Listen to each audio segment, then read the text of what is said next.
So yun na nga mga kayis, kakusina update. Nahanap na natin, ayun yung ace hardware. Grabe pala sa layo at ang laki. Ang laki niya. Kumbaga parang isang mall din siya na puro ace hardware lang. Ayan no. So malayo din ang kasi doon no. Ayan no, tumuwid pa nga kami dito sa stoplight. So yan ang palatandaan mga kais, merong Holiday Inn. Tapos dyan ayun o, yung kaninang IKEA. Dito yung malaking ano nila. Dito yan ha, sa Dubai Festival Mall, Dubai Festival City Mall.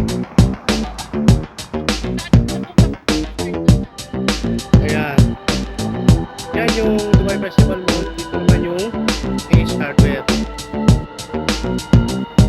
Malawak pong lugar na to, daming sasakyan. So inaantay namin, dito kami sa crossing pedestrian lane, so naka-red pa. So yun, nakatawid na kami ron. Doon kami kanina. Ito na. Ito naman, ito papalapit tayo ng papalapit na sa Ace Hardware. So ayan, pwede na.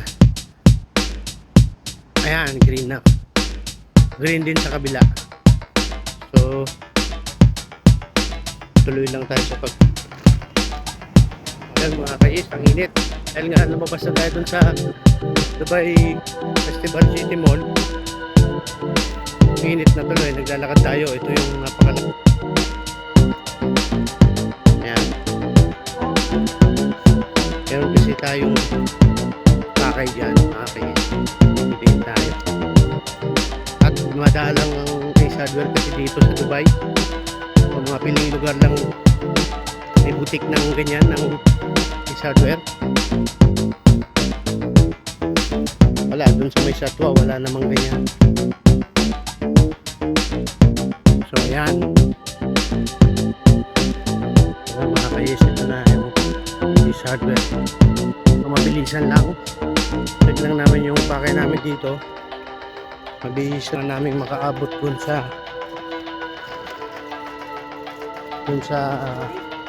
ferry boat pauwi para sa metro. So ferry boat muna tapos metro yung pauwi. So ito yun, Ace Hardware, baka naman ha. So dito tayo Ace Hardware, baka naman. So ayan, papasok na po kami dito. Ayun, ayun na, uy, lamig, sarap. So ito mga kayis, ito ikot-ikot muna kami mga kayis. Okay, so yun mga kayis, ito na, ikot tayo dito sa Ace Hardware. Yan mga kasangkapan.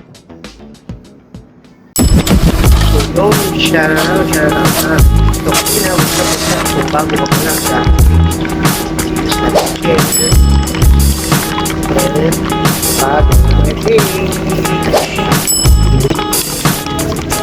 you very much, stay tuned.